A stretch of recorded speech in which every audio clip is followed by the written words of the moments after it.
Bueno, en esta clase entonces, como les contaba, la última de Capital Humano, que vamos a estar viendo, vamos a estar viendo política migratoria. La primera parte que van a ver conmigo va a ser el libro de Ehrenberg y Smith, el capítulo 10, y después una discusión sobre cómo se miden estos impactos, el impacto de la migración sobre salarios y empleo, con un caso discutido en Estados Unidos y que tuvo mucha relevancia, en particular durante toda la gestión Trump, por las cuestiones de política migratoria, restricciones o no. Y vamos a hacer un recreo antes de las 11, y a las 11 va a darles una clase, una parte, Carolina Pan. Ella es una colega que es licenciada y magíster en San Andrés y tiene un PhD en Brandeis, y es una persona que básicamente trabaja y tiene publicaciones en cuestiones de política migratoria, y ha trabajado, tiene, como les digo, un paper aceptado recientemente sobre el caso de Arabia Saudita, que es el primer país que tiene políticas deliberadamente que hacen referencia a condiciones sobre el empleo de gente de distinta nacionalidad que no sean los locales. ¿Okay? Por lo general siempre hay una discusión un poco más amplia que tiene que ver con las cuestiones migratorias en general, pero el caso de Arabia Saudita tiene políticas que directamente hacen a la contratación de gente con distintas nacionalidades. Algo bastante particular, pero bueno, en los últimos años en varios países del mundo este tema fue ganando lugar, y como la idea de esta cátedra es que sea de política económica e ir actualizando, este año me pareció que era un tema bien relevante discutir las cuestiones de política migratoria, que es algo que no se ve en otras materias quizás, pero que sí tiene bastante actualidad. ¿Ok? Si estamos todo ok, entonces arrancamos con lo que sería la parte formal, así contamos unos minutos antes, de hecho, de las 11, cuando venga Carolina a dar su parte y a contarnos un poco en qué está la discusión, básicamente, hoy en día de frontera, digamos, del tema de política migratoria. Un poco la motivación de este tema de política migratoria tiene que ver con que es un fenómeno creciente desde ya, y los debates. Discúlpenme que tengo esto que me quedó abierto. Ahí está, el chat. Como les decía, los debates sobre política migratoria que son crecientes en el tiempo, y que la discusión, o una de las preguntas que siempre está dando vuelta, es si aquellos trabajadores que inmigran a una economía afectan a los trabajadores locales, y entender si esto es cierto o no, y es una discusión súper vigente. Analizar un poco las decisiones de la migración, qué es lo que está detrás, qué es lo que determina que los agentes migren o no, y entender un poco todo esto en el marco de mercados competitivos y qué podemos esperar en cuanto a los salarios en economías que tienen costo de transacción. Naturalmente la migración no está libre de costos, no es que la gente se mueve simplemente apretando un botón sin ningún costo asociado. En cuanto al modelo básico que vamos a tener para contextualizar este tema, en el libro de Ehrenberg y Smith, y en cuanto a los determinantes de la movilidad, el enfoque va a ser similar a lo que hemos visto antes con decisiones de inversión, de las decisiones de educación vista como inversión, en el cual los agentes lo que van a estar haciendo es tomar la decisión de si les conviene o no tomar la decisión de emigrar. ¿Okay? Visto con esta ecuación bastante sencilla del valor presente de los beneficios que tiene emigrar, tomar la decisión de emigrar es bien comparable con lo que sería la decisión de realizar una inversión o cualquier otro tipo de decisión, en la cual básicamente va a haber unos beneficios asociados por esta B mayúscula, ¿okay? Que va a estar dado por la utilidad, el beneficio que uno recibe por emigrar, por moverse de economía, ¿okay? Por cambiar de trabajo. Pensemos que el libro está construido sobre Estados Unidos, entonces muchas veces la migración tiene que ver con moverse de una ciudad a otra, algo que es súper común en Estados Unidos. En Argentina tanto no nos movemos de ciudad, y más aún los platenses, que por ahí trabajamos en Capital y seguimos en La Plata, así que y medio lo consideramos como que no estamos moviéndonos. Entonces, la decisión de emigrar va a ser, entonces, a partir de evaluar el valor presente, el valor actual neto de los beneficios, del flujo de beneficios y costos asociados a migrar. Entonces, vamos a tener unos beneficios determinados por migrar, que puede ser mejor salario o todo lo que a ustedes se les pueda ocurrir en términos de calidad de vida. Pensemos en la decisión de migrar, obviamente, que puede ser más amplia, entonces puede ser de acceder a mejor educación, mejor salud, etcétera, etcétera, etcétera. Naturalmente que esto va a ser un flujo descontado, entonces va a tener que ver con un factor de descuento que va a tener una tasa de descuento aquí abajo, elevado a la T, naturalmente, y la sumatoria de los T periodos en los cuales uno se puede apropiar de este beneficio. Por eso uno ve que, más allá de las dificultades que puede tener o no, emigrar a los 88 años es distinto, y naturalmente porque el periodo que uno está analizando es más corto. Y esto obviamente está compensado con unos costos C. En el libro estos costos C se analizan como unos costos de one shot, es decir, el costo se ve en el periodo cero, pero podríamos pensar también que costos que se van dando en el tiempo, que distintos costos que van a ir apareciendo a lo largo de la vida de los agentes. Algunas cuestiones que este modelo nos va a sugerir, y algunas cosas que podemos esperar también, hay alguna evidencia empírica que sostiene.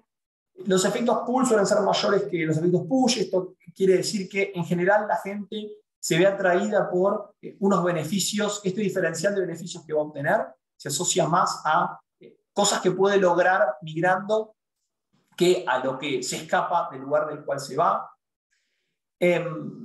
Esto un poco tiene que ver con que la gente muchas veces, o en gran parte de lo que uno observa, es gente que migra ya con un trabajo conseguido. Entonces, cuando uno migra con un trabajo que consiguió, básicamente eso es un motivo de pull y no de push. No me estoy yendo por escapar de donde estoy, sino porque tengo algún tipo de objetivo nuevo. Hay una realidad empírica también que dice que el desempleo no parece ser relevante, sino que en general, de vuelta, con esta idea del pull, tiene que ver más que nada las nuevas contrataciones. El determinante se ve más como un determinante más relevante.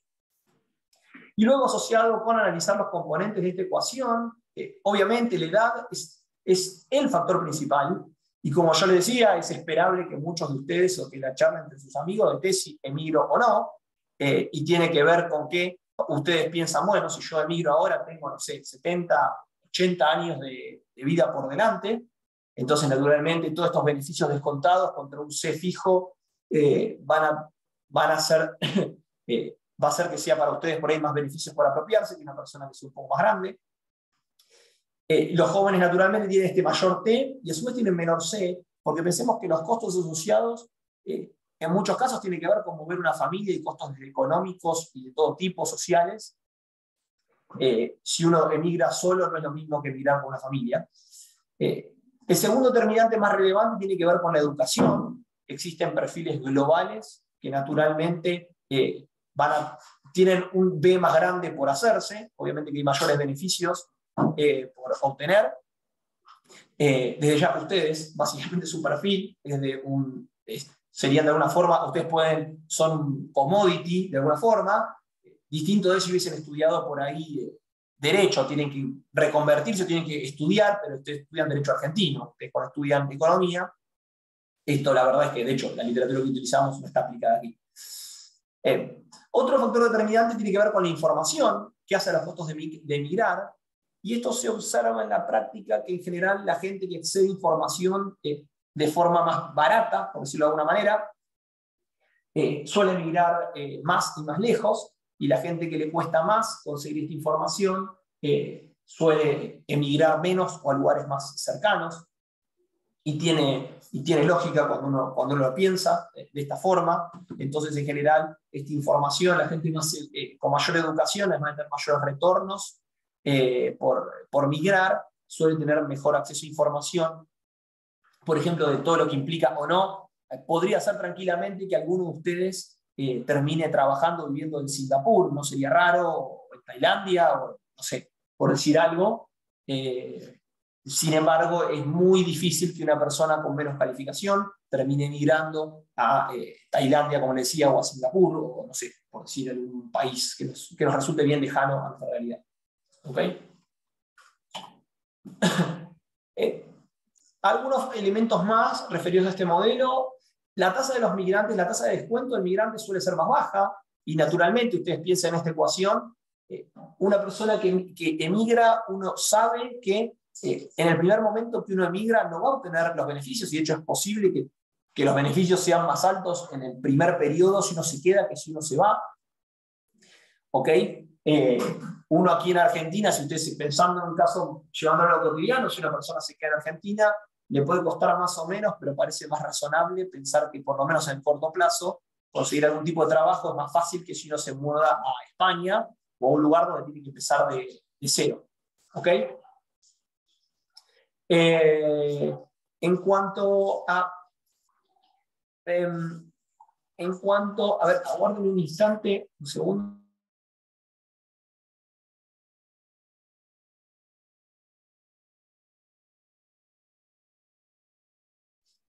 Discúlpeme, ya estoy.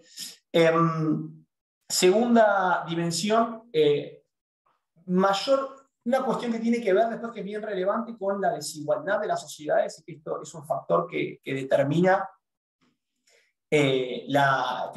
migraciones también, tiene que ver con cómo la desigualdad nos puede afectar el retorno esperado de la inversión que implica emigrar, perdón. En particular, lo que se observa es que cuando hay mayor premio, mayor retorno a la educación, la sociedad naturalmente tiende a ser más desigual. Si hay un premio por dar mayor calificación, esto también quiere decir que las personas menos educadas van a tener un castigo mayor, obviamente. Crea sociedades más desiguales, la dispersión de ingresos va a ser más grande. Entonces, sociedades más desiguales, todo lo demás constante, suelen atraer trabajo más calificado, ¿ok? Y sociedades más equitativas, todo lo demás constante, suelen atraer relativamente trabajo menos calificado. Y esto en el libro lo van a ver, de vuelta planteado de Estados Unidos, países comparables como los países nórdicos. El migrante de un país nórdico que va a Estados Unidos, imagínense si fuese uno danés o sueco, seguramente sea un PhD en física por ahí, que se va a aprovechar de la mayor desigualdad, pero que detrás de eso en realidad lo que está aprovechando es un mayor retorno a la educación que puede encontrar en Estados Unidos.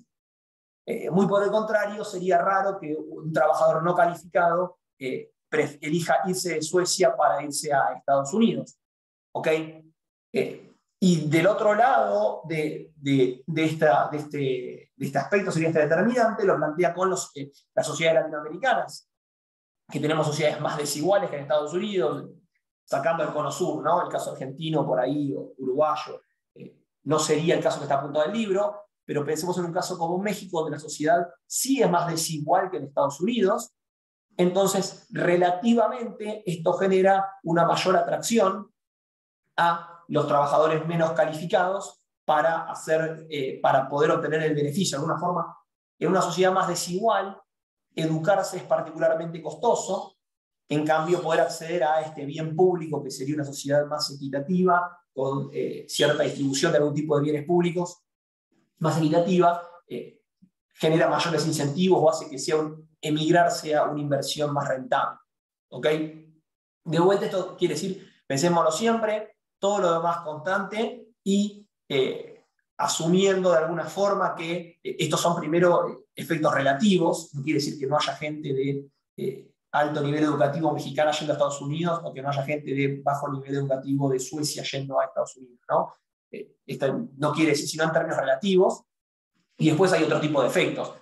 Los incentivos están dados de esta forma. Después, como bien sabemos, hay países en particular que va a ser mucho más difícil conseguir entrar como migrante a Estados Unidos si una persona no tiene credenciales. Entonces, los incentivos son una cosa. Después, obviamente, que lo que nosotros observamos, el resultado, las estadísticas, lo que nos pueden decir desde ya, que está totalmente influenciado por costos de transacción que van a variar. Esto, si queremos pensarlo en este modelo, podríamos pensar que este costo no es constante para todos.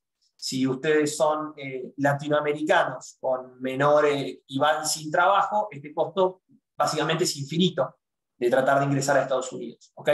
Básicamente no van a poder entrar.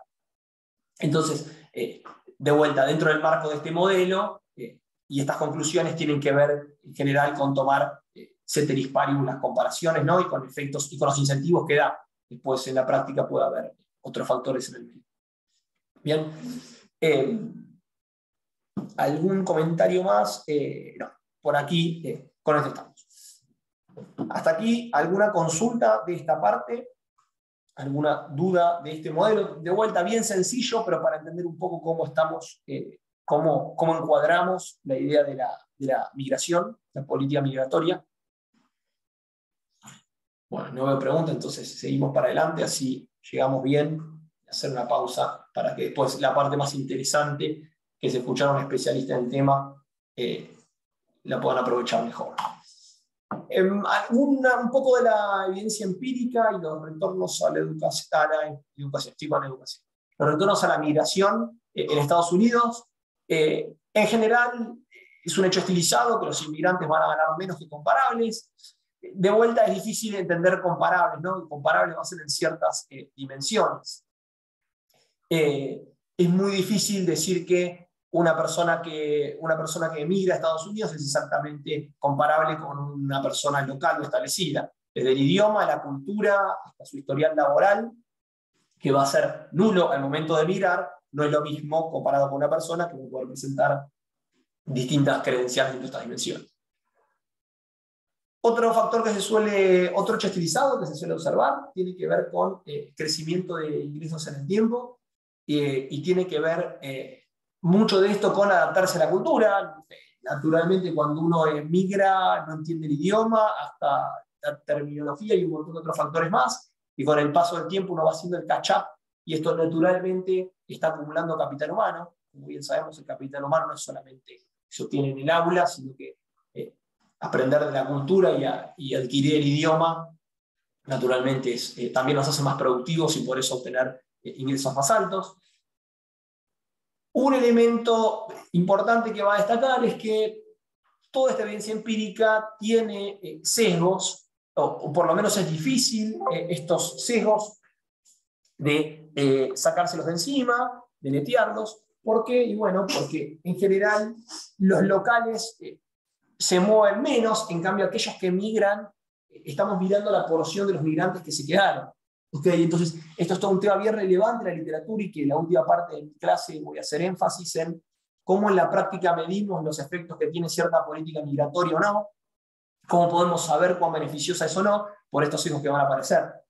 Si nosotros emigramos a Estados Unidos y nos va muy mal, lo más probable es que nosotros nos volvamos a nuestro país. Entonces, el grupo de tratamiento, si queremos pensar que estamos mirando de la gente que migra a Estados Unidos, son aquellos que le fue mejor. En cambio, los locales van a estar un poco de todos. Si te va mal en tu propio país, es más probable que te quedes que si te va mal en un país al cual emigraste, en el cual es más factible que uno regrese. Entonces hay un efecto de composición entre los grupos para la comparación que va a dificultar esta historia. ¿Okay?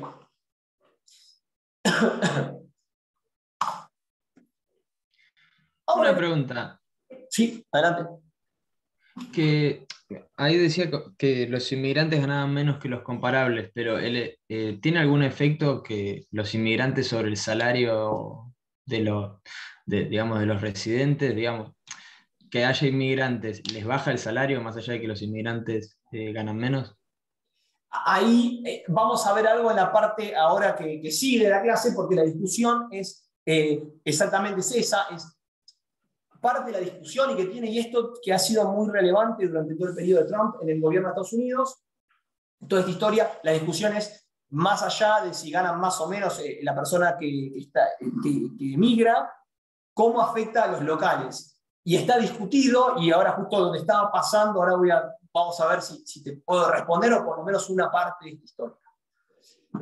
En primer lugar, ¿qué es lo que nos va a decir el modelo teórico? El modelo teórico, vamos a tener este grafiquito en el cual tenemos salarios en el eje vertical y el número de trabajadores en el eje horizontal, en el cual nosotros, si pensamos en autarquía o en ausencia de inmigración, lo que vamos a tener es una demanda de trabajo como esta curva, ¿ok?, con pendiente negativa, y una oferta doméstica o local de trabajo con pendiente positiva.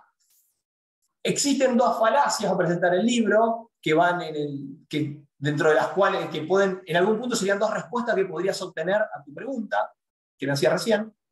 La primera es gente que dice, mirá, cada inmigrante nuevo le quita el empleo a un trabajador local, y esto estaría relacionado con afectarle también el salario, obviamente, ¿no? Si te afecto Q, te afecto el salario. Y otra falacia que otra persona te podría responder, los inmigrantes hacen trabajo que los locales no harían, por lo tanto no afectan en nada al mercado de trabajadores locales. Básicamente el inmigrante hace un trabajo distinto al que haría el local por el motivo que sea. El modelo teórico, después vamos a pasar a la parte empírica, el modelo teórico nos va a decir que esto son falacias, porque tiene posiciones extremas, y que la realidad te diría, o que uno esperaría, por lo menos la hipótesis que tenemos teórica, es que va a haber algo en el medio, que naturalmente algo va a afectar a las condiciones de los trabajadores domésticos. Suponiendo que teníamos este mercado de vuelta en autarquía, un equilibrio como B, en donde tenemos la oferta doméstica y la demanda de trabajo, que la demanda está dada obviamente por el valor sería del producto marginal. Si se incluyen inmigrantes, y aquí en el libro, porque hace esta referencia a la inmigración ilegal, naturalmente, y porque habla de que es una competencia desleal, en parte, pero podríamos pensar lo mismo si fuesen legales o no. Básicamente la curva de oferta de trabajo que tenemos va a ser esta curva que aquí marcamos, esta segunda curva, por ponerle doble prima de alguna forma, que podemos pensar obviamente que es una curva que se expande porque hay más trabajadores. También podemos asumir que tiene una pendiente menor, es decir, es gente que reacciona más ante cambios en el salario. Esto sería detrás de esta idea de que el inmigrante hace trabajos que el trabajador local no querría hacer o no estaría dispuesto a hacer. Esa parte, esa visión errónea, a lo sumo podríamos pensar que va a aceptar salarios más bajos, sería lo que nos diría la teoría. Entonces, al aceptar salarios más bajos, estaría asociado con una pendiente más plana, ¿ok?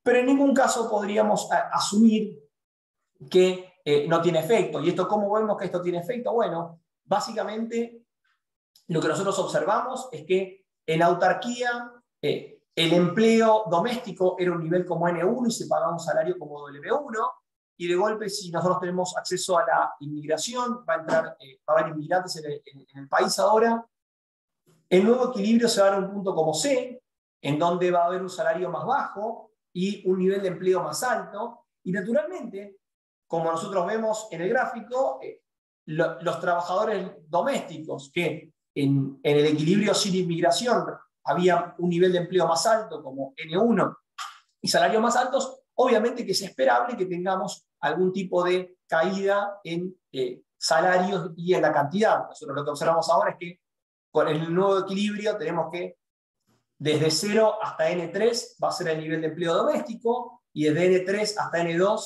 va a ser el empleo de inmigrantes que vamos a tener, y la caída de N1 hasta N3 sería la caída de empleos en trabajadores domésticos, de misma forma que el salario también está cayendo. Así que el modelo teórico, por lo menos desde ya que nos va a decir, es esperable que haya cambios en empleo y en salario. Este es el modelo teórico, y en un mercado, como lo podemos ver, en condiciones, digamos, con curvas de oferta y demanda estándar y en condiciones competitivas. La idea es que podría llegar a pasar en algún caso en el cual sí haya un efecto 1 por 1. ¿Y cuándo podría ser que haya un efecto 1 por 1? Bueno, en un caso en donde lo que tengamos es un salario mínimo. Por lo tanto, como tenemos un salario mínimo, aquí lo que nosotros observamos es que la curva de oferta se hace perfectamente horizontal.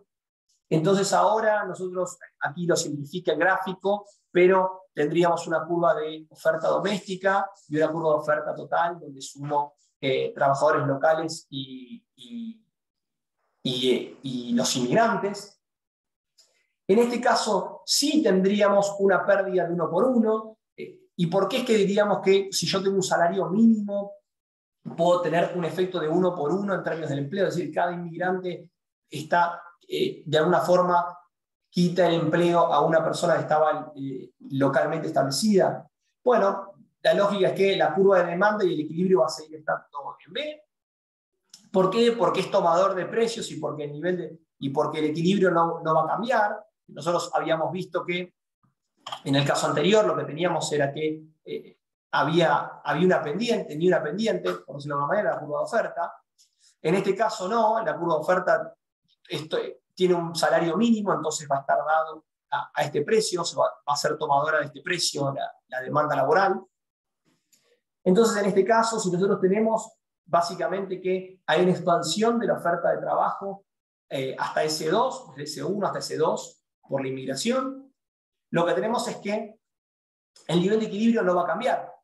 Nosotros tuvimos esta expansión y el nivel de equilibrio sigue estando en un punto como B. ¿Por qué? Porque inicialmente teníamos equilibrio en B, donde se cruzaba la curva de oferta con la curva de demanda. Expandimos la curva de oferta, pero en realidad la curva de oferta lo que va a tener tiene como va a tener esta forma en la cual por debajo del precio del salario mínimo no va a haber oferta de trabajo, no se va a poder contratar. Entonces la curva de oferta relevante va a terminar siendo ACS2. Y en esta curva de oferta, entonces el equilibrio, cuando se expandió, pasó de ABS1, pasó a ACS2, y en ambos casos tenemos el mismo punto de equilibrio. Como tenemos el mismo punto de equilibrio, quiere decir que en ambos casos tenemos el mismo nivel de empleo.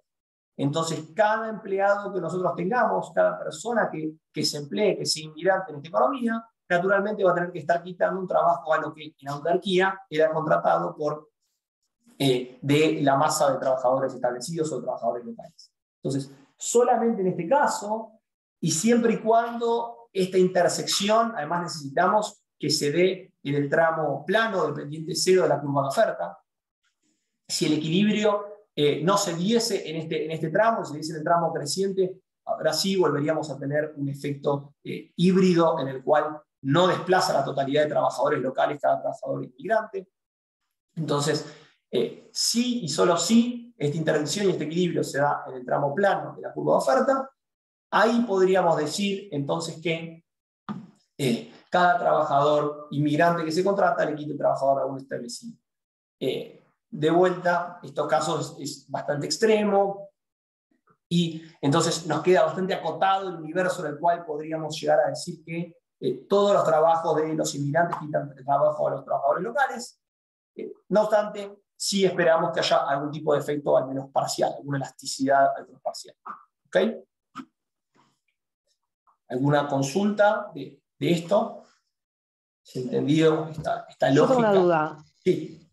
Me quedó la duda de lo que dijiste recién, de que solamente si operamos en el tramo plano de la curva de oferta va a pasar esto. Digamos, ¿por qué? Porque, a ver, básicamente, para pensarlo de forma bien sencilla y después voy a las intuiciones, porque no se mueve el equilibrio. Si vos estás en este tramo, ¿ok? Si vos estás en un tramo como en el tramo desde A hasta B, fíjate que vos expandir la curva de oferta, el equilibrio va a seguir siendo el mismo. Vos, te puedo hacer una curva de oferta mucho más grande, ponerle que inmigren muchos más, entonces yo te pongo una curva como acá que viene. Si el salario mínimo está dado por este nivel, la curva de oferta sigue siendo esta relevante. Y después se viene por este tramo aquí, y este tramo se pierde. El equilibrio sigue siendo el mismo. Ahí entendí, claro. Porque había entendido mal el tramo. Claro. Perdón. Como estoy en este tramo, el nivel de gente empleada va a seguir siendo N.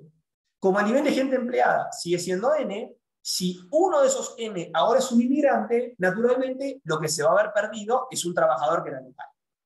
Si por el contrario la demanda, y a ver, voy a cambiar el color, igual esto va a quedar un poco hecho, va a quedar un poco garabateado, pero les pido comprensión. La demanda supongamos que era algo así. Supongamos que la demanda era algo así, el equilibrio original estaba en un punto como este, ¿ok? Porque la curva relevante, la curva de oferta empieza a pedir mayores precios para trabajar, ¿ok? Con una curva de demanda 2. ¿Bien? Si el equilibrio fuese este, inicialmente, ahora con la nueva curva de oferta, fíjate que va a ser un punto como este. Ahora que la curva de oferta la expando de S1 a S2, ahora la segunda curva de oferta, ¿me seguís este razonamiento? Inicialmente es de ABS1. Cuando yo abro la inmigración, la curva de oferta pasa a ser ACS2, la curva de oferta relevante. ¿Se observa esto o no? ¿Te perdí ahí, Agustina? Justo se me fue la conexión, perdón. Yo lo que te digo es, imagínate que ahora tengo una curva de demanda de trabajo como D2, que es una curva expandida. Yo ahora lo que tengo es, sin inmigración, la curva de oferta laboral es ABS1, ¿ok? La curva relevante, ¿ok? Porque es S1, pero como está acotada por el salario mínimo, la curva relevante para contratar gente es ABS1. ¿Me seguís eso? ¿Sí? Agustín, bueno. Hago de cuenta que sí, porque si no está medio complicado el asunto. ABS1. Ahora, dado que abro la inmigración, la curva de oferta relevante pasa a ser ACS2. ¿Por qué? Porque la curva de oferta es esta curva, pero este tramo está acotado por el salario mínimo. Entonces ahora pasa a ser ACS2. El nuevo equilibrio, naturalmente, ahora pasa a ser el equilibrio. Ahora con esta curva de 2 suponíamos que teníamos un equilibrio, hoy era en D. Ahora con abierto a la inmigración tengo un equilibrio como E. Entonces, básicamente, ahora fíjense que hubo un incremento del nivel de empleo. Pasamos el nivel de empleo pasó entonces pasa de estos niveles, no sé, le podemos llamar N2 a N3. ¿Ok? Esto es una N, por más que sea un asco, eso es una N. Entonces, el punto es que solo si la curva de demanda corta en el tramo plano a la curva de oferta en el equilibrio original, entonces el nivel de equilibrio va a ser con el mismo empleo. Entonces cada empleado nuevo, si es un inmigrante, va a tener que desplazar a un empleado local. Si el equilibrio inicial no estaba sobre el tramo plano, era un punto como D, porque la curva de demanda era como D doble prima, ahora hay una expansión del empleo. ¿Ok? Al haber esta expansión del empleo, entonces es que no necesariamente tiene que haber una caída del nivel de empleo doméstico. ¿Ok?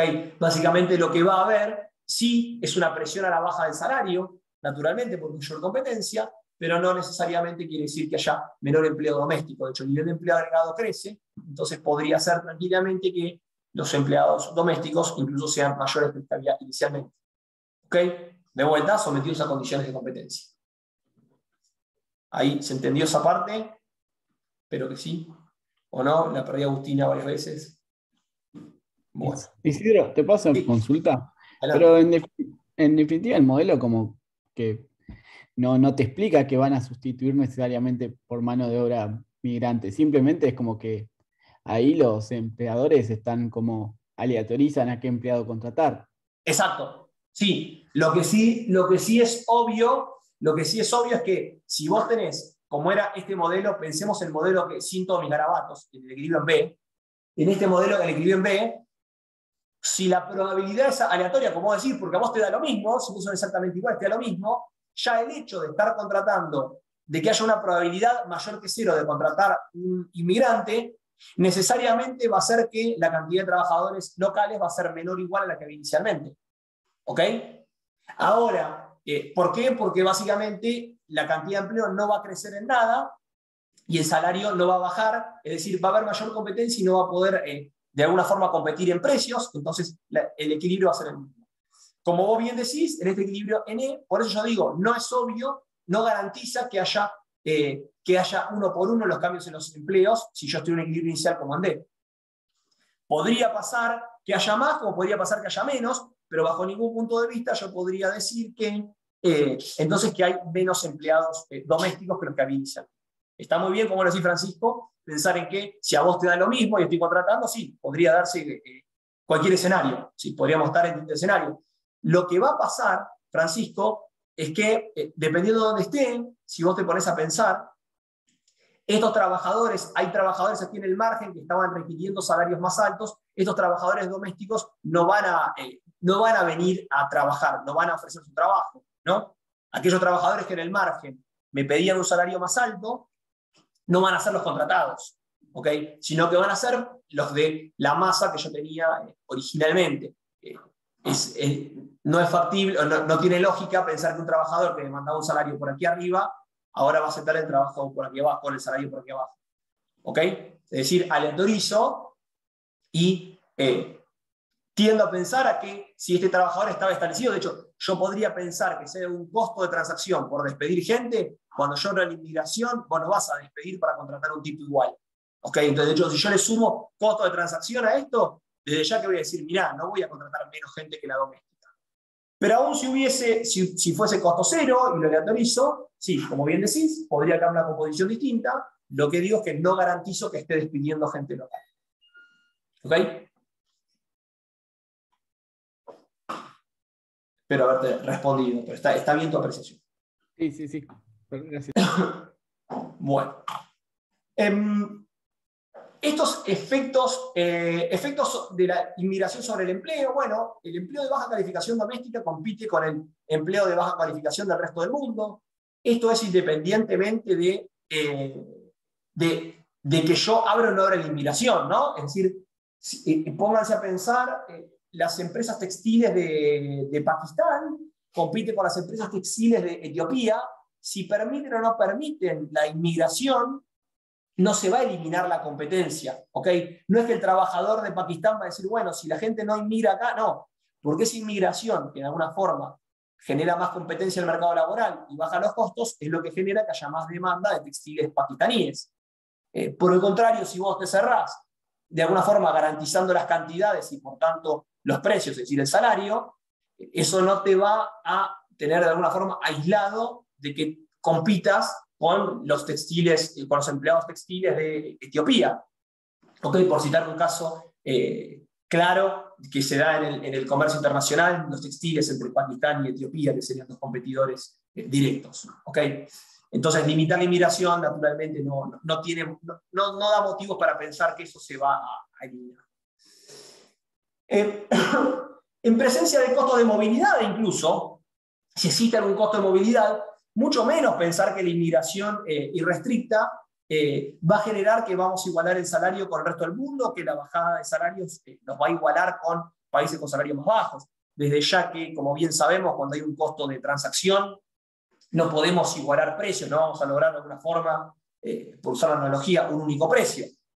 Si por algún motivo los trabajadores etíopes, por decir algo, ganan menos que los trabajadores pakistaníes, abrir a la inmigración irrestricta no va a decir que se van a igualar los salarios. ¿Por qué? Porque existe algún costo. Entonces, de alguna forma, si el salario pakistaní es más alto que el salario etíope, es difícil pensar que en un mundo con costo de transacción, en este caso con costo de movilidad, se va a igualar el salario pakistaní al salario etíope. Entonces, la disciplina de mercado, de alguna forma, digamos que va a llevar a los trabajadores del país residente a las condiciones del país que expulsa a los emigrantes. ¿Okay? Algunos hechos estilizados más, o algunos, digamos, estilizados no, en realidad esperaríamos cosas que podemos esperar de la teoría, y después veremos qué pasa o no. Los trabajadores domésticos no calificados, en cuanto a los efectos distributivos, ¿no? Los trabajadores domésticos no calificados naturalmente van a reducir su participación en los ingresos, y esto aquí menciono en este gráfico, en el equilibrio de autarquía, por decirlo de alguna manera, se llevaban todo este pedazo, era de la renta nacional, todo este W por Q, por N el contrato. Cuando yo abría la inmigración, se llevan este rectangulito mucho más pequeño. ¿Okay? Esto es algo esperable. Los consumidores se van a ver beneficiados, obviamente, si los precios de los bienes finales se reducen. Los empleadores con un trabajo disponible más barato y mayor disponibilidad del factor L, naturalmente van a ganar, en particular a partir de una mayor productividad marginal del capital. Tengo más L, entonces el K me rinde más. Los trabajadores domésticos calificados van a tener por un lado un efecto escala, es decir, la mayor demanda agregada que va a tener la economía. ¿Por qué? Porque hay trabajadores más baratos que se utilizan una parte del proceso productivo, les va a impactar positivamente. Piensen, si es más fácil contratar operarios, entonces hay más demanda de ingenieros que van a ser los managers de las plantas. Por el lado del efecto sustitución, dependerá de la configuración o de la tecnología, o digamos, de la función de producción disponible. Si el trabajo calificado y el no calificado son sustitutos por la que sea nuestra función de producción, entonces de ya va a haber un efecto negativo. Si por el contrario son complementarios, como bien podríamos pensar, y hasta suena lógico pensar que son complementarios, el efecto tendería a ser positivo, ¿no? Si por cada 10 operarios técnicos tengo un ingeniero contratado, si es más barato contratar los operarios técnicos, es esperable que haya una complementariedad. ¿Okay? También porque se me abarata el combo de contratar, sería toda esta plantilla completa entre operarios técnicos e ingenieros. Las mediciones empíricas en cuanto a la identificación de estos impactos en cada grupo son bien complicadas y si me da un minuto voy a hacerles mención un caso y va a quedar para lectura si no me piso con la clase de la profesora Pan que viene después. Pero son bien complicadas y en la literatura y en la filmina está explicado bastante sencillo, pero la discusión es bien interesante. Para poder entender si el bienestar agregado mejora de una sociedad que está expuesta a la inmigración, la condición suficiente sería que el ingreso disponible de los locales aumente, entonces naturalmente habría ganancias de bienestar en términos agregados, ¿no? Obviamente, siempre y cuando los que están establecidos tienen un mayor ingreso disponible, ya es la condición suficiente para decir que ganaron todos en la inmigración. ¿Por qué? Porque el inmigrante, si no, no hubiese ido, si no, no hubiese migrado, si no tenía algo por ganar. Y básicamente, si asumimos que los inmigrantes viven de su trabajo y financian su consumo con su salario, es decir, no reciben otro tipo de transferencias del resto de los habitantes domésticos, y asumimos que a estos inmigrantes se les paga un salario el cual es igual o menor al producto marginal que generan, ¿okay? Y que tiene lógica en las condiciones de mercado usuales, entonces lo que vamos a decir es que lo que agregan al producto va a ser más pequeño que lo que se llevan, que lo que terminan consumiendo. Es decir, esto sería una condición necesaria entonces para aumentar el bienestar agregado. Los inmigrantes llegan a esta economía, agregan un determinado producto, el cual se les retribuye con una paga que es igual o menor que esto. Quiere decir que para los establecidos el producto a repartir es más grande que lo que había antes de los inmigrantes, y es más grande lo que se llevan, lo que se genera, que lo que se tiene que pagar esta mano de obra. Entonces sería una condición necesaria para que haya estas ganancias.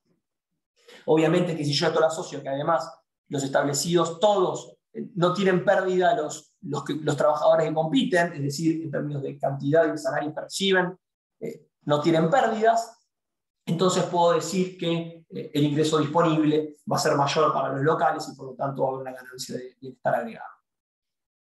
Una última dimensión de estas ganancias entre los distintos sectores a partir de la apertura y de las políticas migratorias mayor o más o menos flexibles tiene que ver con la política fiscal y cómo pega en los distintos grupos. Existe esta discusión y muchas veces van a ver que en cuanto se demandan distintas políticas migratorias más restrictivas, se dice algo así como que, bueno, se benefician de los impuestos que pagamos y se llevan parte del costo, digamos, del gasto público y no contribuyen con los impuestos. Eso es bastante difícil de sostener en la práctica. Sería esperable que si están en condiciones, digamos, de formalidad laboral, el inmigrante va a tener una predisposición a evadir menor porque tiene más que perder que aquel que está fijo en este país. Pero para el caso incluso que es el que más se suele utilizar, que es la inmigración ilegal, suele ser más difícil para un inmigrante ilegal poder obtener los beneficios del gasto público. Y en cualquier caso, la contribución que van a obtener, la contribución que van a realizar, a la economía en términos de pagar impuestos indirectos, no la van a poder esquivar. Es decir, un inmigrante ilegal no puede evitar pagar IVA, pagar ingresos brutos. Sin embargo, si esta persona está en condiciones de ilegalidad, en su condición migratoria, naturalmente no va a tener chance de poder registrarse para recibir algún tipo de transferencia directa, que es lo que se suele utilizar como argumento para decir que por el lado fiscal la inmigración ilegal o cierta flexibilización o cierta baja de controles, digamos, de políticas migratorias va a generar de alguna forma que ganen los inmigrantes y que pierdan los trabajadores establecidos. ¿Okay? Dicho esto, y me voy a tomar 3 minutos más antes de dar el recreo para que de la profesora Pan, para que ustedes que descansen algunos minutos. La parte final de esta clase, y que les queda para leer, de vuelta esto es bastante sencillo, entonces, pero está buena la discusión para entender cuán difícil es de medir. Es un evento el cual se ha estudiado mucho y sin embargo ha estado muy discutido, y en particular durante la administración Trump, sobre cómo afecta la inmigración, y esto que surgió al principio de la clase, a los trabajadores establecidos, a los trabajadores domésticos. En el año 80 ocurrió un evento llamado el éxito de Mariel, que tuvo que ver con disidentes cubanos que se atrincheraron de alguna forma en la embajada peruana en Cuba, pidiendo asilo político, la cuestión que se fue de las manos, y se habilitó para a través del puerto de Mariel en Cuba, que puedan emigrar libremente todos aquellos cubanos que quieran hacerlo, y de hecho se permitía atracar ahí a los exiliados, especialmente en Miami, para que vayan a recoger a sus familiares o amigos que se quieran ir. Esto generó en el año 1980, como vemos en este gráfico, sería la primera etapa de este ejercicio empírico. Vemos un salto en inmigración muy fuerte, los inmigrantes en el año 80 hacia Estados Unidos, y tiene que ver con este evento del éxodo de Mariel, de este permiso a partir de un conflicto puntual en Cuba, que permitieron un éxodo masivo mayormente hacia Miami, que generó una expansión del 7% de la fuerza laboral. En el año 1990, Card hace un paper y lo que encuentra básicamente comparando la evolución, esto lo cuento brevemente y les queda a ustedes para leerlo, compara cómo fue la evolución de los salarios de los trabajadores en Miami con respecto a otros distritos similares, y encuentra básicamente que no hay efectos fuertes en el nivel de empleo de los no cubanos, de la gente que estaba establecida, ni en los salarios que recibían. ¿Okay? Básicamente lo que dice es que no se encuentran, entonces hay algunas hipótesis que maneja, pero que podría ser entonces que la gente que iba a ir a Miami, que no sea proveniente de Cuba, decidió tomar otra decisión, entonces la dinámica del mercado hicieron que no se afecten los salarios locales, porque la gente que vivía, no sé, en Nueva York, en vez de irse a Miami, se iba a otra ciudad, entonces de alguna forma la dinámica de mercado equilibró y lo logró que este exceso no veamos un exceso de oferta de trabajo. Puede ser que la industria de Miami esté más preparada para absorber estos inmigrantes, esta mano de obra no calificada, que era lo que más se observaba en este éxodo masivo, en la mano de obra mayormente no calificada. Podría pasar también que este éxodo masivo de baja calificación ni siquiera compita con los ya establecidos. En cualquier caso, hay distintas hipótesis, pero no encuentra que se haya afectado el salario ni el nivel de empleo en la población de Miami.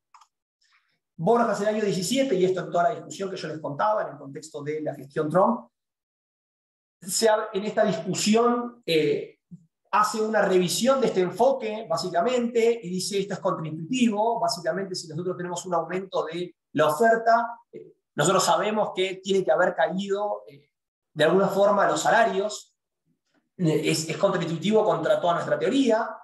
Entonces plantea una crítica a partir de, principalmente le critica la metodología utilizada al enfoque de Card, y dice que el grupo de control de estos distritos que elige Card para comparar contra Miami, el grupo de control de alguna forma tiene un problema de sesgo, porque dice que utiliza el periodo 76 al 84 para elegir el grupo de control, y como nosotros sabemos, para hacer tratamiento y control, las tendencias paralelas, un grupo de control, para que sea válido, tengo que observarlo previo al tratamiento, previo a la intervención. Luego de la intervención, si yo comparo los que son parecidos, voy a estar entonces comparando distritos que se comportaron similar luego del tratamiento, luego de la intervención. Por lo tanto, tendríamos claramente aquí un problema de sesgo y un problema metodológico. Revisa la metodología, propone distintas alternativas, y lo que encuentra es que los salarios efectivamente cayeron, y cayeron mucho, en los trabajadores establecidos en Miami a partir de este flujo migratorio. Para cerrar, y que ya me excedí lo que quería, les queda también para leer ustedes un trabajo en un blog de Clemens, que ha trabajado con la profesora Pan, que ahora viene, que un poco de alguna forma podríamos resumir que el problema metodológico que tiene Borjas es que hace cherry picking elige un segmento para la población en la cual evalúa el impacto demasiado pequeño, elige quedarse con un tramo de jóvenes, de hombres en edad laboral, hispanohablantes, etcétera, etcétera. Entonces, restringe demasiado el grupo sobre el cual hace esta evaluación Borjas. Por lo tanto, sesga los resultados y por haber segmentado y por haberse focalizado en un grupo que no era representativo de toda esta inmigración. Es como que de alguna forma, si yo lo llevo al extremo y me fijo, bueno, ¿cómo impactó la inmigración en Miami del 80 sobre los trabajadores de 1,82 m con pelo castaño? Y quizás puedo encontrar cualquier cosa. Puedo encontrar que el salario crezca, suba, baje. En definitiva, el resumen de esto es algo que venía de más atrás, es darnos cuenta de la discusión y las dificultades que hay metodológicas para poder evaluar y para poder dar recomendaciones de política pública, de política económica, por todos estos problemas que enfrentamos y para poder decir de forma concluyente el efecto que esperamos de la migración sobre los mercados laborales en aquellos países que son receptores. ¿Ok? Disculpen por la velocidad, pero porque demoré la primera parte y quiero darle 5 minutos al menos ahora de respiro. ¿Alguna consulta de esta parte? Hasta aquí, de esta parte que igual la pasé medio rápido, la parte empírica, pero queda para que lo miren en sus casas, para el parcial. Si no tengo... No, profe, por ahora no. Sí. No, te decía que no, por ahora no. Por ahora no, Aaron dice que no. En cualquier caso, igual quedamos abiertos después de la clase, si no, cuando termine la parte de la profesora Pan, yo me quedo, si quieren, para discutir esa parte, porque es sumamente relevante. Si no, cortamos 5 minutos ahora y volvemos en 5 minutos para la parte más entretenida, básicamente de una persona especialista en el tema, que trabaja en esto y que nos puede contar cómo es en el mundo real un caso de política económica en el campo de la política migratoria. ¿Ok? Bueno, gente, las 11:01 retomamos entonces. ¿Bien? Buenísimo.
Hola a todos, de vuelta. Hasta sí, está grabando. Bueno, presento aquí a la profesora Carolina Pan, como les decía. Ella es licenciada y magíster en la Universidad de San Andrés y tiene un PhD en Economía en la Universidad de Brandeis, en Estados Unidos. Está en Estados Unidos en este momento, de hecho está en vacaciones, así que, pero le pedí insistentemente y no puedo decir que no. Carolina, que además, obviamente, se especializa en cuestiones de política migratoria y ha trabajado, aplicado, y tiene un paper que la semana pasada le dieron la admisión, se lo aceptaron para publicar, así que es, sin dudas y por lejos, la especialista, que lo mejor que podemos tener para que nos cuente un poco de un caso puntual que ella estuvo trabajando. Así que bueno, Carolina, el piso es tuyo.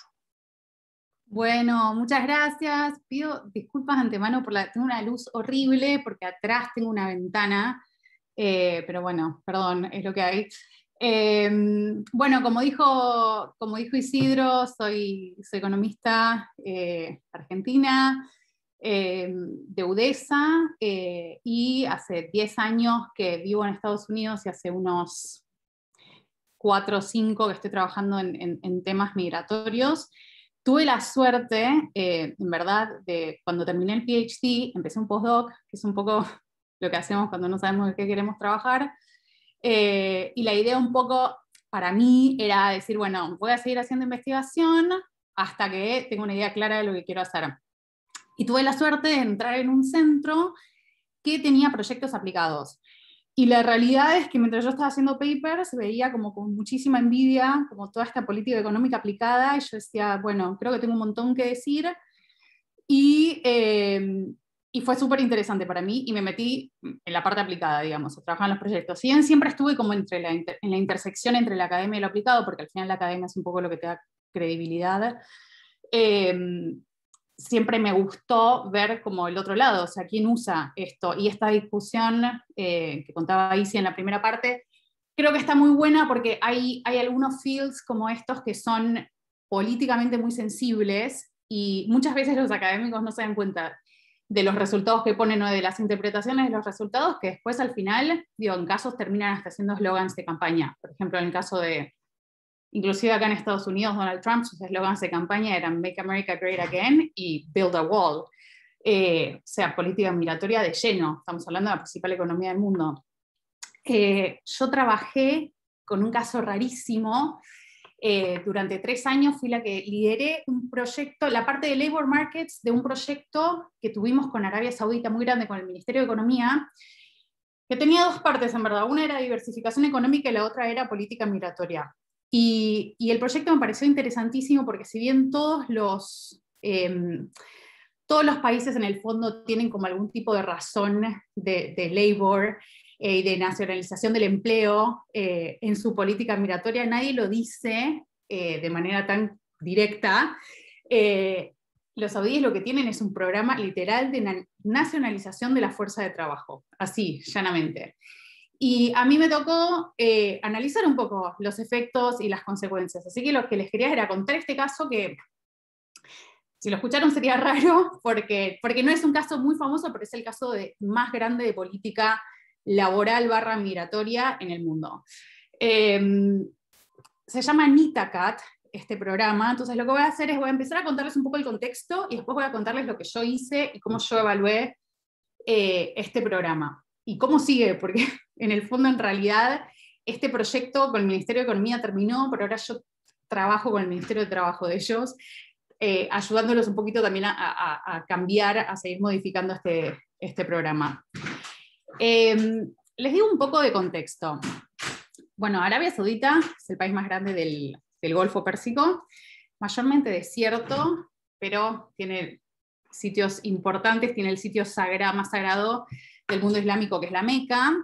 Es un país relativamente nuevo, porque se fundó en el 32, creo, y es una monarquía. O sea, lo que básicamente pasó fue que los corrieron a los beduinos del desierto, y el primero que gana esa batalla, digamos, es el primer rey.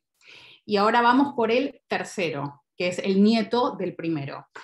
Es un país de ingresos altos, pero de bajo desarrollo. Y la razón es que pasó un poco típico, como le pasa a todos estos países con resource boom, que es que descubren petróleo, y esto lo descubren, imagínense, tarde, porque se fundó en el 30, logran descubrir esto más o menos en el 50, luego descubren no solo que tienen petróleo, sino que tienen una de las reservas más grandes del mundo, es un petróleo de calidad altísima, es de súper fácil extracción, entonces bueno, empiezan a haber un montón de inversiones internacionales y el país se empieza a desarrollar a lo loco. Si esto le sumamos que entre los 70s y los 80s el precio del petróleo sube un montón y ellos están aumentando la producción, lo que les terminó pasando es que ya para el 80 el ingreso se había multiplicado, entre el 70 y el 80 se multiplicó más de 30 veces, esto es el PBI total.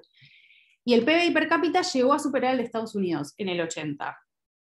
Entonces, claro, se encuentran en una situación con más recursos de los que, digamos, pueden manejar, y con más recursos, con una cantidad de recursos y una demanda que obviamente supera la base productiva del país. Entonces empiezan a importar todo. Cuando digo todo, es todo, hasta trabajo, porque la situación es tal que no tienen ni siquiera suficiente gente para, digamos, keep up con el desarrollo de las ciudades. Entonces, imagínense, o sea, esto era literalmente un desierto y tienen que construir sus ciudades desde cero, no solamente su capital, que es Riad, pero además sus múltiples palacios. O sea, estamos hablando de una monarquía muy poderosa, muy grande en términos del número de familiares, y que tienen palacios en todas las ciudades del país. Entonces se empieza a llenar el país de inmigrantes, mayormente para trabajar. Hay dos tipos de inmigrantes que entran. La gran mayoría, la masa, entra a trabajar en la construcción y en lo que, bueno, wholesale y retail, ¿no? Como en comercios, vendedores. Y estos son principalmente inmigrantes de India, Bangladesh, Pakistán, o sea, de países de ingresos bajos, mayormente hombres jóvenes que van solos, trabajan, porque claro, salarios en Arabia Saudita, que era un país que se acababa de llenar de plata, estaban altísimos, o sea, el salario mínimo era altísimo en comparación a un salario en India, y esta gente, por supuesto, manda las remesas a su casa. Se llena de este tipo de inmigrantes, y luego vienen los menos, serían como los ingenieros, digamos, en energía americanos.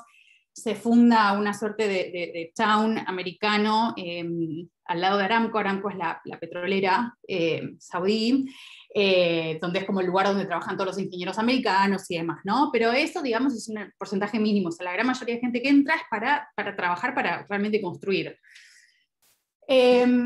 Y se pasa de algo así como que en los 60 había 20% de la fuerza laboral era extranjero, pasa arriba del 60% en el 90, y esto sigue increyendo. Y ahora les voy a contar qué es lo que pasa a la vez. A la vez que pasa esto, el gobierno, o sea, principalmente la monarquía, decide empezar a redistribuir las rentas petroleras entre los saudíes, como forma también de asentarse más en el poder. Ellos dicen, bueno, nosotros tenemos todo este flujo de dinero, que además es público, porque, o sea, público, pero Aramco, que es la petrolera, es pública, entonces esto es plata que va directamente al Estado, y entonces ellos dicen, bueno, bárbaro, ¿cómo hacemos para, primero, perpetuar nuestro poder, y segundo, tener a la gente contenta? Y por supuesto que una de las primeras medidas fue aumentar la cantidad de empleo público. Entonces se forma como este contrato social en el cual el gobierno saudí usa las rentas del petróleo para dos cosas: inyectar plata en la economía a través de empleo público. Y entonces se genera lo que se llama un mercado laboral dual, porque tenemos un sector público donde solamente pueden trabajar saudíes, donde se gana increíble, el salario mínimo debe ser como un salario, no quiero decir de McKinsey, pero un salario muy alto, y además todos los beneficios del empleo público, ¿no? 2 meses de vacaciones, ¿no? Horario laboral muy reducido, jubilación buenísima y de por vida. Entonces, claro, Y en el sector privado te quedan todos estos inmigrantes que trabajan por un salario que es 1/3 o menos, hablando del mínimo, y donde ningún saudí, por supuesto, ya tiene ganas de trabajar, porque tienen un outsider option que está mucho mejor. Entonces, se genera esto, y de hecho, déjenme ver si les puedo compartir pantalla para que vean. Lo que se genera es este mercado laboral dual y además una dependencia del sector privado a el gasto público. ¿Por qué? Porque el sector privado principalmente terminan siendo estos no transables, tipo construcción y comercio, que no generan, o sea, no entra plata que no sea la plata que ya está entrando del petróleo por las exportaciones de petróleo que se inyecta en el sector privado. Y a mí algo que me parece como bastante fascinante, si puedo compartir, a ver, sí, acá está. Es este gráfico que básicamente lo que ven, la línea azul, digamos, es el gasto público, ¿no? Y la línea naranja es el GDP del sector privado, o sea, se siguen uno a uno. Bueno, tengo varios gráficos que mostrar, pero están todos como en un paper, entonces es medio raro encontrarlos.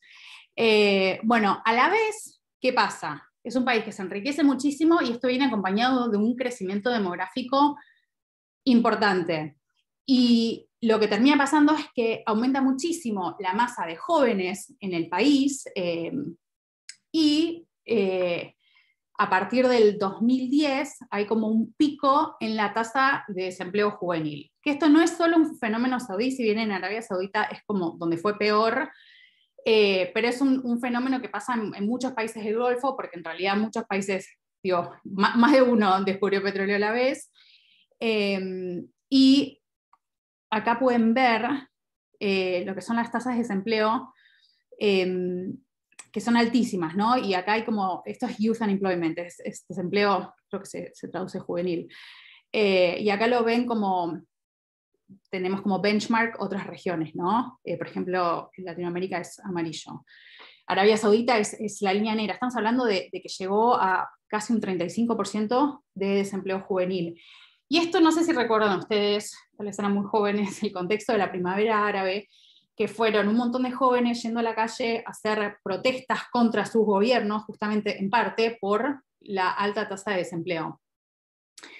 Entonces este es el contexto que, reitero, es un contexto muy particular, es un contexto que básicamente es un país que se enriquece muy rápido, que usa esa riqueza para importar todo, entre ellos trabajadores, pero luego, y que usa esa riqueza para redistribuirla entre su propia población, pero luego un poco es un arma de doble filo, porque al final se encuentran con que, salvo el petróleo, no tienen mucho más, ¿no? O sea, están dependiendo de un commodity principalmente, tienen que sostener un gasto público altísimo, porque estamos hablando de que básicamente emplean, casi todos los saudíes trabajan en el sector público. De hecho, el sector privado, el 83% del sector privado en el 2010 era expat.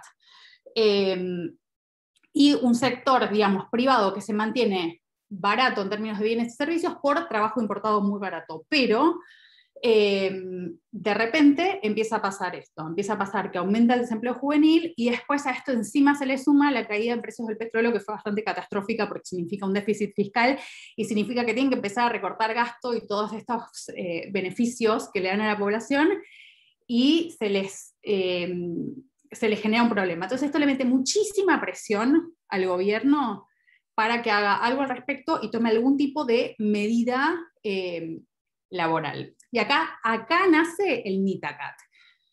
Así que les di un contexto enorme para que entiendan a qué va este programa.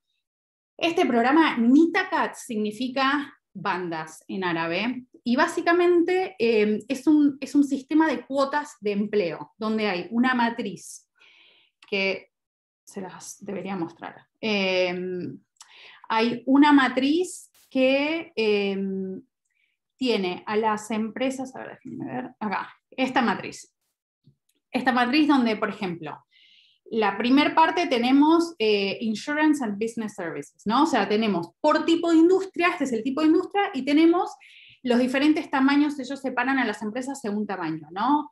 Empresas chicas son de 10 a 49 empleados, medianas es de 50 a 499, grandes son de 500 a 2.999 y gigantes son de más de 3.000 empleados. Entonces las separan así y hay 4 bandas. ¿Ok? Está la banda roja, la amarilla, la verde y la platino. La banda roja básicamente es por porcentaje de lo que ellos llaman saudization, es por porcentaje de saudíes nacionales en la fuerza laboral. Entonces, si vos tenés de 0 a 4% de saudíes empleados, y sos chico, por ejemplo, estás en rojo. De 5 a 9% amarillo, 10 a 39 verde, y más de 40% saudíes, sos platino. Ahora, ¿para qué hacen estas bandas? Ellos hacen estas bandas porque estas son las bandas que van a ser como el enforcement de la contratación de saudíes. Entonces, en realidad, el único cutoff relevante, si bien hay algunas mínimas diferencias entre las otras bandas, pero el único cutoff relevante es entre el amarillo y el verde. Entonces, si vamos como a Insurance and Business Services, small, ¿no? Amarillo es de 5 a 9%, o sea, entre 9 y 10%, ese es el cutoff relevante. ¿Qué significa? Si vos tenés menos de 10% de saudíes en tu fuerza laboral, estás mal y vas a tener un castigo. De 10% para arriba, estás ok.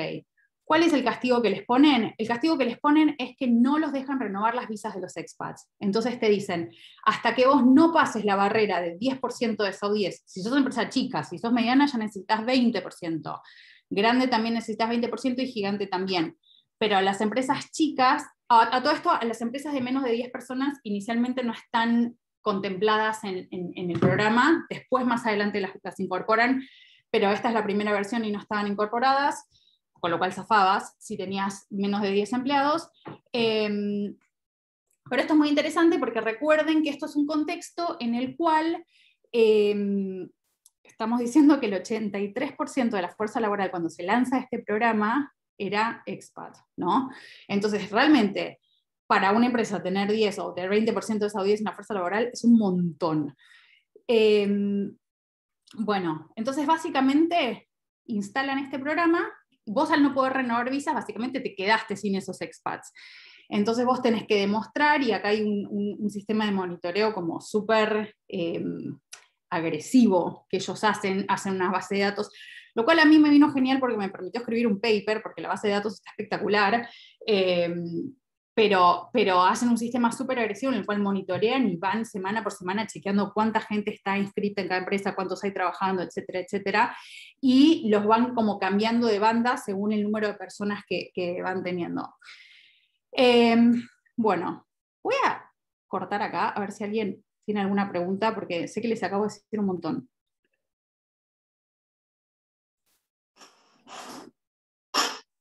Si no tienen preguntas, tengo yo, para motivar. Yo tengo una duda.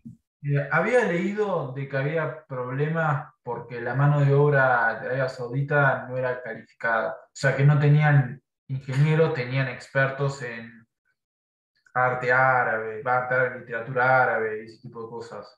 ¿Cómo afecta eso a las exigencias de las empresas a contratar gente que no está capacitada? Total, es una gran pregunta. Lo que pasa y pasan varias cosas. Primero pasa eso, para los trabajos más calificados no tenían esa gente. Y un ejemplo clarísimo son los médicos. Pensá que es un país que le entra plata muy rápido, entonces no es como que tenían generaciones de gente que había estudiado medicina. Primero, es un país muy nuevo, y es un país que enseguida les entra plata, entonces de repente se encuentran con que tienen plata para tener los mejores hospitales del mundo, pero no tienen médicos. Ese tipo de gente la tienen que importar. Y ese es el empleo calificado. En general los médicos son o de Occidente, que ellos importan, o los médicos egipcios también se importan mucho porque hay gente que habla el idioma, digamos. A la vez, lo que pasa es que gran parte del desempleo sí está dado por el desempleo female, de las mujeres. Entonces, y las mujeres tienen un montón de restricciones en Arabia Saudita, entre ellas cosas que pueden estudiar. Y entonces, claro, vos tenés, las mujeres mayormente eligen carreras como Islamic Studies, que les permite después ser maestras, que es una de las salidas laborales más claras, pero ser maestra es empleo público. Entonces, es algo que en el sector privado es inaplicable si estudiaste Islamic Studies. Entonces, sí, tienen un montón de ese tipo de problemas, de que no hay un buen match entre lo que el país necesita para aumentar su base productiva y lo que la gente en efecto estudia. Pero también tienen el problema de escasez, también tienen un problema de supply, ¿no? O sea, no es solamente, y esto lo voy a contar un ratito, pero no es solamente que las empresas no encuentran el talento o que los saudíes no están tan calificados, sino que también, por otro lado, los saudíes no quieren trabajar en la construcción, porque salario de construcción es salario mínimo, pero salario mínimo que gana un pakistaní con respecto a lo que vos podés ganar estando sentado en un escritorio, en un empleo público, ni se compara. Entonces, los tipos lo que hacen es que prefieren esperar, de hecho, prefieren cobrar, si vos sos saudí, podés cobrar un seguro de desempleo, que de hecho es más alto que el salario mínimo. Entonces cobrás ese seguro de desempleo y mientras tanto esperás que te salga un empleo público, que es como lo que te va a salvar. Y también hay una cuestión un poco cultural que en las familias, y yo esto lo hablé como un montón, que yo estuve ahí y hablé un montón con la gente del ministerio diciendo, bueno, a ver, o sea, ¿cómo es tu caso? O sea, ¿por qué vos trabajas acá? Y lo que me decían es que para las generaciones más jóvenes no, pero para sus padres tiene mucho prestigio trabajar para el Estado, porque bueno, el Estado les metió esto en la cabeza de que los saudíes son lo más y que solo los saudíes pueden trabajar en el Estado y que el Estado es súper poderoso. Y claro, o sea, en un contexto donde se están volviendo muy ricos a punta de petróleo y el Estado tiene muchísimo poder, se ve el Estado como inclusive mucho más prestigioso trabajar para el Estado que para trabajar para un banco extranjero, para una consultora, para lo que sea. Está cambiando, pero muy a poquito. No sé si alguien más tiene preguntas. Sí, a mí me llamó la atención, ¿qué tal, Carolina? Hola. En un momento que mencionaste que el seguro de desempleo era más alto que el salario mínimo, digamos. ¿Eso a qué variables por ahí se puede llegar a deber? Porque uno tiene que pensar que por lo general, digo, tiene que ser al revés, digo, o sea. Bueno, esto es porque se formó este mercado dual, que es que al final el mercado como el sector privado versus el sector público. O sea, el seguro de desempleo es más alto que el salario mínimo del sector privado. Pero el sector privado ellos lo vieron siempre como este lugar donde vienen estos tipos de construcción a trabajar, donde vienen estos indios, pakistaníes, bangladesíes, y donde los saudíes nosotros no tenemos que estar porque no es un buen lugar para trabajar. El salario mínimo en el sector público es más alto que el seguro de desempleo, pero digo, cuando la opción es trabajar en el sector privado o ganar un re buen seguro de desempleo, y esto tiene que ver un poco con el Estado queriéndoles decirles, mira todo lo que te doy. Se formó un poco de esa como, si querés, sobre riqueza que tuvieron en su momento y que usaron para asentar un montón su poder y para decir, bueno, a ver, es algo muy populista en realidad la medida. Decirles, nosotros somos el Estado, nosotros siempre te apañamos, así que si no tenés trabajo no te preocupes, yo te doy toda esta plata hasta que lo consigas. Claro, lo que pasa es que el sector privado no puede competir con eso. El sector público en realidad tampoco nunca vio esto, el mercado laboral, como una sola cosa, como pasa en todo el mundo, sino que el sector público, ellos siempre fueron ellos, y además también creyeron que ellos iban a tener ese tipo de ingreso petrolero de por vida. Ahora, parte de la razón por la cual yo estuve haciendo este trabajo es porque con todas las discusiones ahora de los Paris Agreements y qué sé yo, va a haber mucho tema de stranded assets y qué van a hacer con todo el petróleo que tienen, y cómo se diversifican, porque es algo que tendrían que haber empezado hace un montón, pero como ellos creyeron que esto les iba a durar para siempre, tampoco nunca trataron de generar en el sector privado un sector realmente productivo. Entonces el sector privado siempre fue una cosa medio no transable de bienes y servicios, que lo tenían ahí, y su sector productivo siempre fue como el sector público. Ahora, la velocidad de contratación, digamos, cuando vos mencionabas que el empleado público, digamos, perdón, la persona que tiene seguro de desempleo cobra eso hasta que esté dentro del sector privado. Digo, la velocidad de contratación, ¿es crónica o es esporádica, digamos? Bueno, y depende Claro. bastante de las olas del precio del petróleo. Ah, Pasa que cuando el precio del petróleo sube, de repente entra un montón de plata y, claro, se contrata un montón de gente. Es muy cíclico eso. A la vez también lo que pasa es, como les decía antes, o sea, contratas un montón de gente, pero además el sector público, ¿qué hace? Inyecta esta plata en el sector privado, entonces también, a la vez el sector privado también contrata un montón de gente. Entonces, si vos ves los picos en contratación, públicos y privados son parecidos, porque cuando entra plata, el sector público contrata más empleo público. Que después es un problema, porque como todos sabemos, el empleado público una vez que lo contratas es muy difícil echarlo. Entonces, cuando cae el precio del petróleo, entran en déficit, porque no pueden echar a esa gente, ya la tienen adentro. Pero a la vez, cuando entra plata, no solo ellos aumentan su base de empleados en el sector público, sino que también inyectan esa plata en el sector privado, se empiezan a construir más edificios, se empiezan a hacer más cosas, entonces también se contratan más expats. Entonces es como que hay más trabajo saudí y también hay más trabajo expat, digamos. Gracias. Bueno, Tengo otra sí. pregunta. Cuando se pensaba hacer la oferta pública de Aramco, ¿cómo afectaba eso el trabajo de ese mercado dual, elitista? Porque no Eh, muchos inversores lo iban a aceptar. Sí, el IPO de Aramco fue muy cuestionado. La verdad es que iba a seguir siendo mayormente pública. Creo que pensaban vender un porcentaje, pero mega mínimo.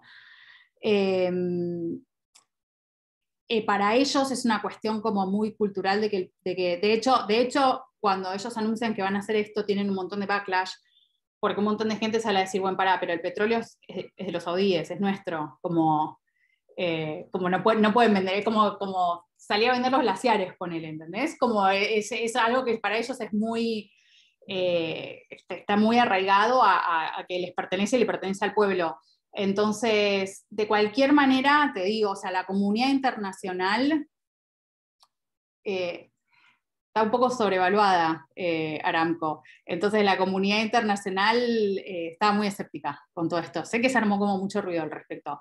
Y de hecho, justo estuve ahí estuve ahí una semana después de cuando fue como la convención de inversores y demás, y en el fondo nadie se lo creía mucho. Como que todo el mundo va a Arabia Saudita para ver qué tienen para decir, eh, pero sí, y al final quedó en la nada. Bueno, entonces, ¿qué fue lo que un poco nosotros hicimos? Porque dijimos, bueno, al final, si uno quiere estudiar los efectos de esta política del NITACAT, ¿no? En realidad solo hay una cosa seria que se puede hacer, que es básicamente comparar cómo les está yendo versus el contrafáctico. Entonces, lo que nosotros hicimos es que pensar, bueno, ¿qué hubiera pasado realmente en ausencia de política? Porque realmente es como mirar solo los efectos de la política, hacer un before-after, digo, puede tener que ver con un montón de cosas. Entonces lo que hicimos, lo hice yo con dos coautoras, que es el paper que hablaba Isidro, que ahora va a salir en el Journal of Economic Development and Cultural Studies, es que corrimos un diff in diff, básicamente. Entonces, ¿qué hicimos? La estrategia de identificación es un poco que las firmas, que las empresas que están por debajo del threshold, vieron que les mostré la matriz, las que están entre, digamos, entre el amarillo y el verde, las que están por encima, digamos, son el contrafactual, las que están inmediatamente por debajo. Es decir, si vos eras una firma que tenías, no sé, 9% de saudíes, vis a vis a una firma súper similar en características que tenía 10% de saudíes, esencialmente son iguales. Lo que pasa es que a la del 10% no le pega a la política, porque justo el cutoff es en el 10%, y a la del 9% sí. Entonces vas a tener la del 9% que te dicen vos no puedes renovar las visas de los expats hasta que no contrates más, hasta que no llegues a un 10%. De las del 10% no les dicen nada.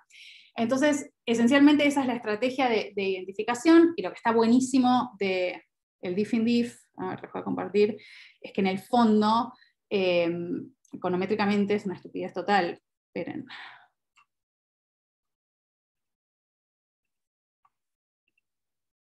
Como que lo difícil en general de estas cosas es pensar en el experimento, pero acá está, ¿verdad?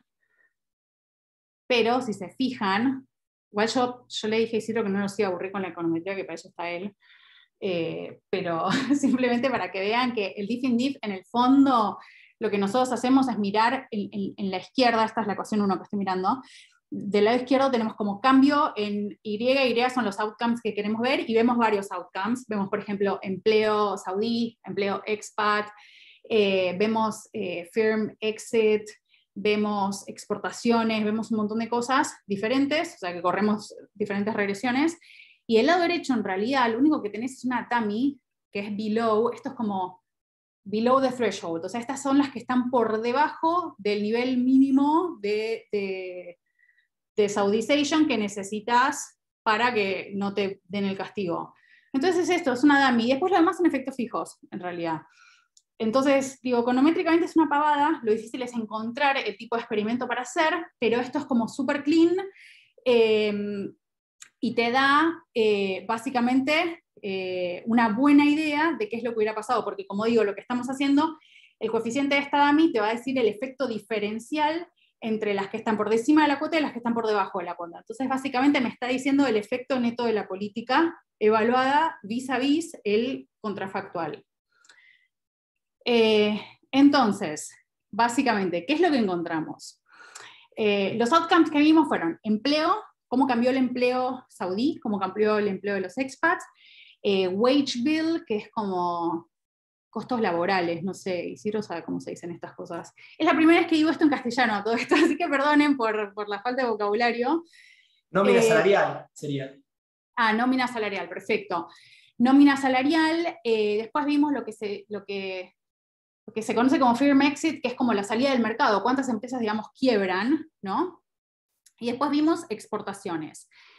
Les voy a decir los resultados principales, y después les voy a decir un par de cositas para que se queden pensando, y que quizás pueden terminar la discusión con Isidro. Pero los resultados principales fueron que vimos que las tasas de nacionalización efectivamente subieron, ¿no? O sea, efectivamente el porcentaje de saudíes en las empresas que estaban por debajo de la cuota subió. Esto a mí no me sorprende, porque el enforcement fue durísimo. Básicamente, casi como que te digo que si no aumentas tu porcentaje de saudíes, no puedes seguir operando, ¿no? Ahora, fíjense que en realidad aumentar el porcentaje de saudíes se puede dar por dos canales. Se puede dar por el canal de contrato más saudíes o hecho expats. Lo que pasó más fue lo segundo. Lo que pasó es que las empresas decidieron más deshacerse de expats que contratar a saudíes para aumentar ese porcentaje de saudíes que hay en las empresas. Lo cual es interesante y nos lleva a una tensión que les voy a contar en un ratito. La segunda es que el desempleo, la tasa de desempleo, no cambió mucho. Pero esto también tuvo mucho que ver con que aumentó mucho la participación laboral. O sea, había mucha gente que no estaba participando en el mercado de trabajo, y que este programa se lanzó, que para mí también es un error de políticas públicas, lanzar muchas políticas a la vez, se lanzó con otro programa que básicamente aumentaba los beneficios a los desempleados. Entonces, claro, imagínate, todos los saudíes con los que yo hablaba tienen como el cuento de la tía rica que estaba en su casa cuidando hijos, pero que igual como te ofrecen plata gratis si te anotás en el mercado laboral aunque no trabajes, se anotan y les dan, digamos, les dan plata por mes porque cuentan como desempleadas. Entonces es un poco también infló, digamos, la fuerza laboral y hizo que la tasa de desempleo, porque como la construimos obviamente, no caiga. Sí aumentó el empleo, pero no bajó el desempleo. Ese es como el punto. Hubo cambios en la composición del empleo, ¿no? ¿Por qué? Porque claro, las empresas que diferencialmente tenían más expats son todas estas, a ver, yo dije, la mayoría de expats trabajan en construcción. Hay un montón de rubros, además la construcción, si bien construcción es la mitad de la economía privada, pero hay un montón de otros rubros. Entonces lo que pasó es que como esas empresas fueron como diferencialmente impactadas por las cuotas, las empresas constructoras, entonces esas son las que tuvieron que, digamos, aumentar más el share de saudíes que decirte business services, ¿no? O real estate. Bueno, lo cual no es ni bueno ni malo, pero es algo también para tener en cuenta porque es un efecto composición donde vos tenés ahora la mayoría de los saudíes que entran en el sector privado son saudíes low skill, low wage, o sea, de salarios bajos y con bajo nivel de educación. ¿Por qué? Un poco porque son los más sustituibles con los expats.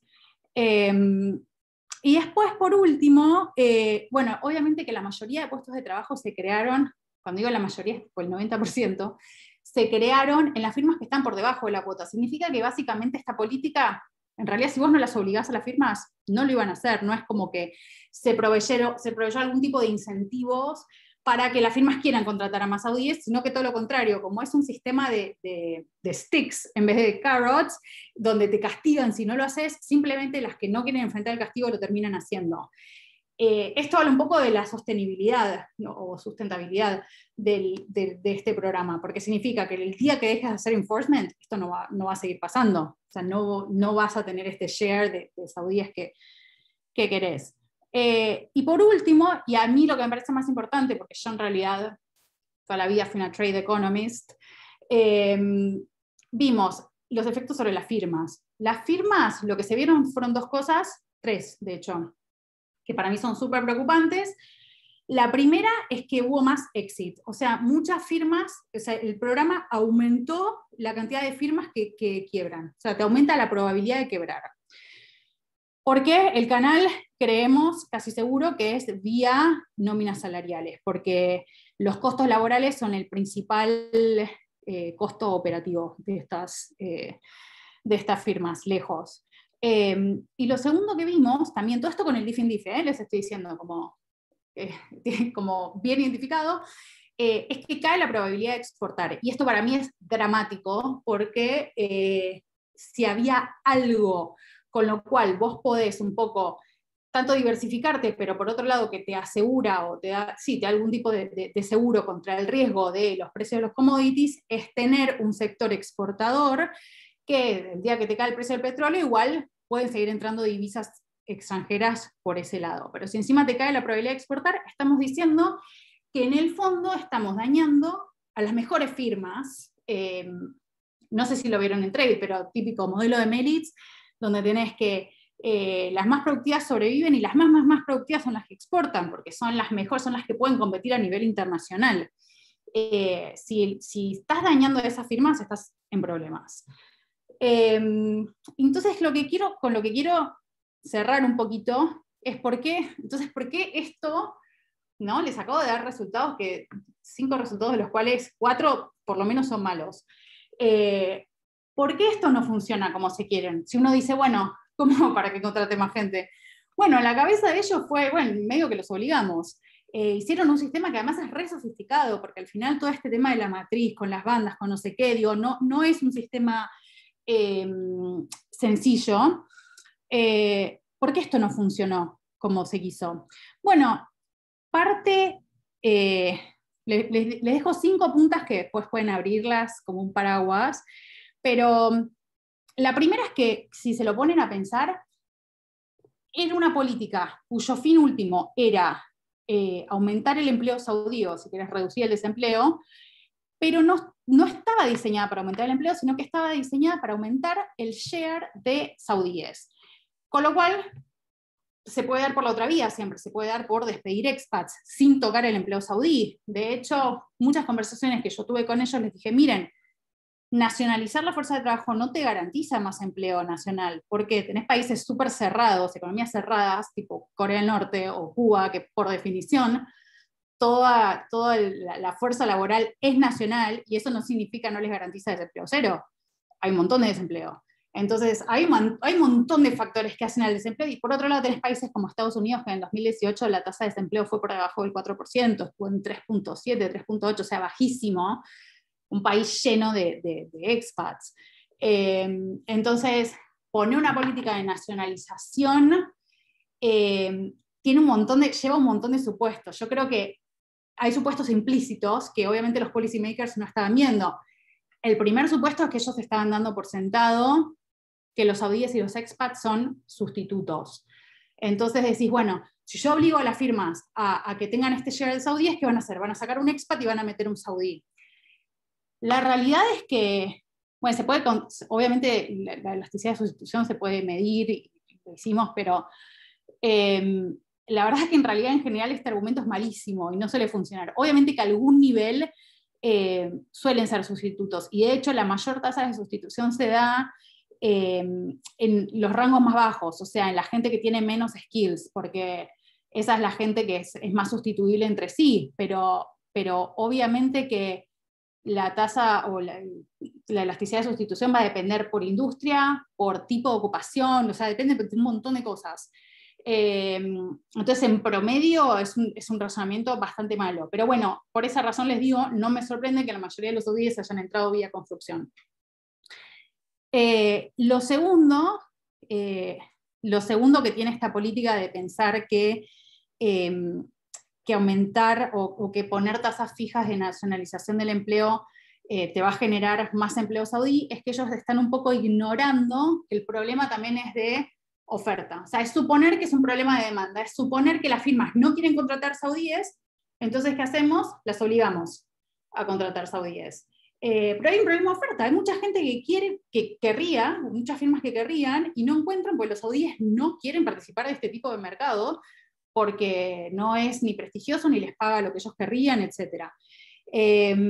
Entonces, ellos tienen un salario de reserva altísimo, un poco por este mercado dual que les contaba, porque el sector público se lo setea. Entonces hay un problema de oferta que esta política obviamente ignora. Por otro lado, y para mí el problema más grande, es que esta es una iniciativa pública que está haciendo o que quieren que sea financiada por los privados. Porque en el fondo, estamos viendo que los payroll expenses les suben un montón a las firmas, pero uno puede obligar a las firmas a que contraten tantos shares saudíes, pero uno no las puede obligar a ser rentables. Si la firma no es rentable, va a cerrar. Y es en efecto lo que pasa, ¿no? Entonces, si ellos tienen una mentalidad muy del sector público. El sector público puede correr déficits por años, no importa. O sea, el sector público tiene el triple de gente que la que puede financiar, no importa, pero para el sector privado sí importa. Entonces, al final tienen toda esta política enorme a nivel país, pero ¿quién lo paga? ¿No? O sea, le están pasando el costo a los privados. Y por último, el último punto que quiero hacer es un punto de equilibrio general. Es un poco de que ellos piensan a la economía. Estas son todas las cosas que yo encuentro como tensiones del programa y cosas que en realidad fallan y que son la causa última de esos resultados que yo les contaba que fueron ok, pero que no fueron buenos. La última es un poco pensar la economía como equilibrio parcial, ¿no? Decir, bueno, yo te hago una política del mercado laboral, te resuelvo este problema del mercado laboral y ya está. Pero en el momento que vos le afectaste una variable a las firmas, afectaste todo, afectaste la productividad promedio de la economía, afectaste las exportaciones, afectaste un montón de cosas que después se retroalimentan y que después van a terminar de vuelta en el mercado laboral, pero básicamente tenés un efecto en un montón de mercados a la vez. Entonces, ellos tienen, por ejemplo, también una iniciativa muy grande de que quieren diversificar la economía, y lo que yo les digo es, esto es incompatible. Si vos te estás obligando a agarrar solo el talento local, y con eso hacer lo que venís haciendo hasta ahora, ¿en qué momento vas a diversificar tu economía? Sobre todo si les estás subiendo los costos a las empresas. Digo, al final diversificar la economía tiene que ver un poco con generar o incentivar a las industrias más productivas a que se expandan, a que exporten, a que, bueno, aumentándole los costos a las firmas, no lo vas a lograr. Entonces, bueno, con esto cierro, ya me extendí un montón, pero bueno, quería contarles este programa y de todos, de cómo es en el fondo al final tomar estas políticas de empleo y aplicarlas en el mundo real, y que no es tan simple o tan cool como se ve en un paper, que ves como, bueno, esto sube, esto baja, listo, en el neto ganamos. Es delicado porque hay un montón de, digamos, de palanquitas que estás tocando a la vez y que afectas a la economía en su conjunto. Con esto cierro. Bueno, Carolina, muchísimas gracias. Algunas preguntas, te voy a robar algún minuto más si algunos chicos tienen ganas de hacerte alguna pregunta, algunas dudas sobre esto. Yo a mí se me ocurrieron un montón de preguntas de examen con las cuestiones estas de política y de la aplicación al final, pero no las voy a hacer en público para que no las sepan de antemano. Ya saben qué parte de la clase tienen que repetir. Sí. A mí me queda una consulta para hacerte, Carolina. Sí. Nada, si este plan de empleo, digamos, muchas de las falencias que tiene, se están pensando en corregir, digamos, pensaba, por ejemplo, con alguna política de oferta, de incentivar también el trabajo saudí en empleos tipo construcción, también algún control migratorio para tratar de revisar eso, o si hay algún tipo de deterioro del empleo público, para ver si también de ese lado se está incentivando la entrada al sector privado, para ver si también se está encarando desde ese lugar el mejoramiento del Sí, programa. un poco sí, en realidad sí, es una buena pregunta. Sí, están haciendo un montón. Creo que el problema grande también es como solapar las políticas, porque claro, una vez que vos tenés este sistema de cuotas en lugar, ellos empezaron a poner un montón de políticas por encima de esto para incentivar algunas cosas, pero al final también lo que pasa es que estas cuotas siempre son binding.